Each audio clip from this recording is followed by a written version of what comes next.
ತುಮಕೂರಿನಲ್ಲಿ ಮೊನ್ನೆ ನಡೆದಂಥ ಘಟನೆಯಲ್ಲಿ ಮಾತೇ ಬಾಡಿಲ್ಲ. ನಾವು ನೋಡಿದಾಗ ಮಲ್ಲಿಕಾರ್ಜುನ್ ಅವರು ಮನವಿ ಕೊಡೋದಕ್ಕೆ ಅಲ್ಲಿ ಕೈ ಹಿಡ್ಕೊಂಡಿದ್ರು. ಅವ್ರು ತಗೊಳ್ತಾ ಇರಲಿಲ್ಲ, ತಗೊಂಡು ಸುಮ್ಮನೆ ಹಾಗೆ ಹೋಗ್ತಾ ಇದ್ರು. ಏನು ಸರ್ ಹಿಂಗೆ ಹೋಗ್ತಾ ಇದ್ದೀರಾ ಅಂತ ಹೇಳಿದ್ದಕ್ಕೆ ಅಷ್ಟಕ್ಕೆ ಆಗಿದ್ದೆ ಹೊರತು ಆ ವಿಚಾರನೇ ಬರಲಿಲ್ಲ. ಮನವಿನಲ್ಲಿ 3 ವಿಚಾರಗಳಿತ್ತು.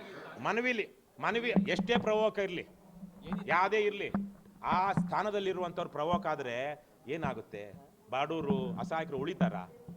ನಾವು ಪ್ರವೋಕ್ ಆದರೂ ನಾವು ಯಾರಿಗೂ ಹಾನಿ ಮಾಡೋಕ್ಕಾಗೋದಿಲ್ಲ. ಆದರೆ ಅವರು ಪ್ರವೋಕ್ ಆಗಿ ಅವ್ರು ಮಾತಾಡಿದ್ರಿಂದ ಏನಾಯಿತು? ಅಧಿಕಾರಿಗಳು ಇವ್ರನ್ನ ಕತ್ತಿನ ಪಟ್ಟಿ ಹಿಡ್ಕೊಂಡು ಎಳ್ಕೊಂಡು ಹೋದರು. ಆಮೇಲೆ ಮನವಿನಲ್ಲಿ ಏನಿತ್ತು, ಒಂದು ತಿಪ್ಟೂರು ಭಾಗಕ್ಕೆ, ಒಂದು ತುಮಕೂರು ಜಿಲ್ಲೆಯಲ್ಲಿ ಒಂದು ಸರ್ಕಾರಿ ಮೆಡಿಕಲ್ ಕಾಲೇಜ್ ಬೇಕು. ಇಲ್ಲಿ ಸರ್ಕಾರಿ ಮೆಡಿಕಲ್ ಕಾಲೇಜ್ ಇಲ್ಲ, ರಾಜ್ಯದ 2ನೇ ದೊಡ್ಡ ಜಿಲ್ಲೆ ತಿಪ್ಟೂರು, ಆ ಭಾಗದಲ್ಲಾದರೂ ಒಂದು ಮೆಡಿಕಲ್ ಕಾಲೇಜ್ ಮಾಡಿ ಅಂತ ಒಂದಿತ್ತು. 2ನೇದಾಗಿ ಈ ಗಣಿ ಬಾಧಿತ ಪ್ರದೇಶಗಳು 3 ತಾಲೂಕುಗಳೇನಿದೆ ಅಲ್ಲಿ ಸುಮ್ಮನೆ ಕಾಂಕ್ರೀಟ್ ಹಾಕುವಂತಹ ಸಿಮೆಂಟು ಕಾಂಕ್ರೀಟ್ನ ಯೋಜನೆಗಳು ಬರ್ತಾ ಇದೆ. ಅದ್ರ ಬದಲಿಗೆ ಜನಪರವಾದಂಥ ಯೋಜನೆಗಳನ್ನು ಈ ಮೆಡಿಕಲ್ ಕಾಲೇಜು ಸೇರಿದಂತೆ ಅಂತಹ ಹಣವನ್ನು ಅಲ್ಲಿ ಬಳಸಿ ದಯವಿಟ್ಟು ಅದನ್ನು ಮಾಡಿ ಅಂತಿತ್ತು. 3ನೇದಾಗಿ ತುಮಕೂರು ಕಂಡಂಥ ಅತ್ಯಂತ ಭ್ರಷ್ಟೆ ಅದಕ್ಷೆ ಜಿಲ್ಲಾಧಿಕಾರಿ ಮತ್ತು ತುಮಕೂರಿನ ಅತ್ಯಂತ ಭ್ರಷ್ಟ ಮತ್ತು ನಾಲಾಯಕ SP ಏನಿದ್ದಾರೆ ಅವ್ರನ್ನ ವರ್ಗಾವಣೆ ಮಾಡಬೇಕು. ಅದಕ್ಕೆ ಕಾರಣಗಳು ಇವ್ರ ಕಡೆಯಿಂದ ಆಗಿರುವಂಥ ಭ್ರಷ್ಟಾಚಾರ, ಅವ್ರ ಕಡೆಯಿಂದ ಆಗಿರುವಂಥ ಕರ್ತವ್ಯ ಲೋಪಗಳು. ಯಾಕಂದರೆ DC SPಗೆ ಭ್ರಷ್ಟಾಚಾರದ ಪ್ರಕರಣಗಳಿಲ್ಲ, ಆದರೆ ಕರ್ತವ್ಯ ಲೋಪಗಳು. ಅವರ ಅಧೀನ ಪೊಲೀಸರು ಯಾವ ರೀತಿ ದುರ್ವರ್ತನೆ ತೋರ್ತಾ ಇದ್ದಾರೆ, ಅದನ್ನು ಅವ್ರು ಹೇಗೆ ಮುಚ್ಚಿಡ್ತಾ ಇದ್ದಾರೆ, ರಕ್ಷಣೆ ಕೊಡ್ತಾ ಇದ್ದಾರೆ ಅಧಿಕಾರಿಗಳಿಗೆ ಅನ್ನೋದಿತ್ತು.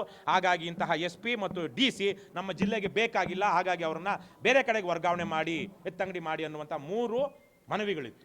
3 ಮಲ್ಲಿಕಾರ್ಜುನ್ ಅವರಿಗೆ ಸ್ವಂತದ್ದು ಯಾವುದು ಆಗಬೇಕಾಗಿದ್ದಂಥದ್ದಾಗಲಿ, ಅವರ ವೈಯಕ್ತಿಕವಾದದ್ದಲ್ಲ, ತುಮಕೂರು ಜನರ ಪರವಾಗಿದ್ದಂತಹ ಮನವಿಗಳು. ಈ 3 ಬೇಡಿಕೆಗಳು ಈಡೇರೋ ತನಕನೂ ನಿಮ್ಮ ಪ್ರೊಟೆಸ್ಟ್ ಮುಂದುವರಿಯುತ್ತೆ?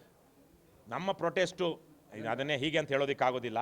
ನಮ್ಮ ಹೋರಾಟ 3 ಜೊತೆಗೆ ಇನ್ನೊಂದು 6 ಸೇರಬಹುದು. ಈಗ ನಾಳೆನೇ ಮೆಡಿಕಲ್ ಕಾಲೇಜು ಅಪ್ರೂವ್ ಆಯಿತು, ಅವ್ನು ಕೈ ಬಿಡ್ತು, ಇನ್ನೊಂದು ಯಾವುದೋ ಬರಬಹುದು, ಎಲ್ಲ ಮುಗಿಬಹುದು, 3 ಆಗಬಹುದು. ನಾಳೆ ನಾಡಿದ್ರಲ್ಲೇ ಈಗ ಇದು ಯಾವುದಿದ್ದು ಈ ಇಬ್ಬರು DC ಮತ್ತು SP ಯಾವ ಬೇಕಾದ್ರೂ ವರ್ಗಾವಣೆ ಆಗ್ಬೋದು. ಸಮಯ ಮುಗಿತಾ ಬಂದಿದೆ ಅವ್ರದ್ದು.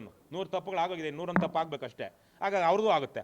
ಇನ್ನು ಈಗಾಗಲೇ ಹಿರೇಮಠರ ನೇತೃತ್ವದಲ್ಲಿ ನೀವೆಲ್ಲ ನೋಡಿದ್ದೀರಾ, ಅಲ್ಲಿ ಏನು ಅಕ್ರಮಗಳಾಗ್ತಾ ಇದೆ, ಅದು R&R ಇದರಲ್ಲಿ ಹಣದಲ್ಲಿ ಅಂಥದನ್ನು ನಾವು ಆವತ್ತಿಗೆ ಏನೇನು ಇರುತ್ತೋ ಅದನ್ನು ಇಟ್ಕೊಂಡು ಹೋಗ್ತಾ ಇರ್ತೀವಿ. ಒಂದಾಗಿದೆ, ಇನ್ನು ಮನೆಗೆ ಹೋಗೋಣ ಅಂತಿಲ್ಲ.